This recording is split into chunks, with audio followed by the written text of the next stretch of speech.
ठिकाणी कचरा टाकण्यात आलेला आहे. या कचरा टाकण्याच्या विरोधात हरित लवादाने आता 3 आठवड्यात ती जमीन खाली करण्याचे आदेश ठाणे महानगरपालिका दुर्दैवाने गेल्या 25 वर्ष 30 वर्ष जेव्हापासून ती महानगरपालिका आहे स्वतःचं डम्पिंग ग्राउंड करू शकले नाही. त्यामुळे कचरा कुठेतरी न्यायचा टाकायचा, मग ते कधी कांदळवनामध्ये टाकायचा, कधी जंगलात जाऊन टाकायचा, कधी कळव्याच्या रस्त्यावर टाकायचा.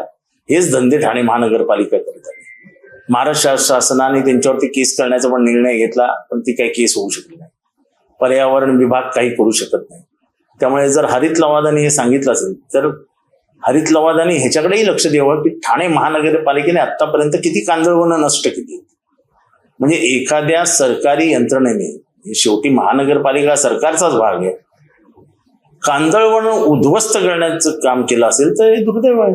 हरित लवादाच्या हे लक्षात आलं. आता 200 एकर आहे, पण खरी जमीन तिथे जी या सगळ्या कचऱ्यामुळे उद्ध्वस्त झाली ती हजारो एकर जमीन गेल्या 40 वर्षांमध्ये 1986 मध्ये पहिली निवडणूक झाली. आता किती 20 वर्ष झाली, 40 वर्ष झाली. कचरा कुठे टाकतायत? कचरा दिव्यामध्येच टाकतायत. आणि दिव्याच्या लोकांना त्याच्याने किती जणांना क्षयरोग झाला, किती जणांच्या फुफ्फुस बर्बाद झाली, लहान पोरांना विचित्र रोग झाले. हे सगळी ठाणे महानगरपालिकेची देणगी आहे आणि कोणी गांभीर्याने घेत नाही. सर, अनेक प्रकल्प येतात त्याच्यात बेछूट झाडे तोडण्याचं, म्हणजे झाडं तोडण्याचं काम ठाणे महानगरपालिका तर म्हणजे काय माहित, लाकूड तोड्या म्हणजे कुऱ्हाड देऊन बसलेत. कुठलं हजार झाडं एकेका प्रकल्पामध्ये जात आहेत. कसं व्हायचं ठाण्याचं?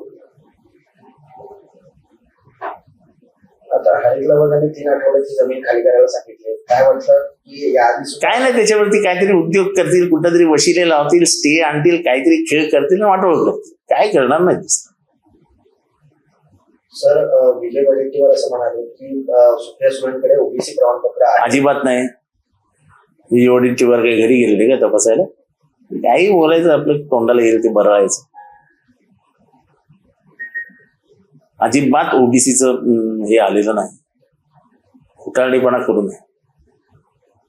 म्हणजे समविचारी पक्षाच्या नेत्यांनी दुसऱ्या पक्षाच्या नेतृत्वावरती असं बोलणं हेच मुळात चुकीचं आहे. आपल्याला लढाई कोणाशी करायची याचा विचार तर करा. उगाच कारण नसताना कोणावरही बोलायचं, कोणाचंही नाव घ्यायचं आणि मोठं आपण हेडलाईनवर कशी हे बघायचं, बरोबर ना? त्यांचं म्हणणं असं की मराठा नेत्यांकडे बऱ्याचशा, मी सुप्रिया सुळे यांच्याबद्दल बोलतो, बाकी कोणाच्या घरात काय आहे याची काय मला माहिती नाही. सुप्रिया सुळे यांच्याकडे कुठलंही सर्टिफिकेट नाही हे मी खात्रीपूर्वक सांगतो.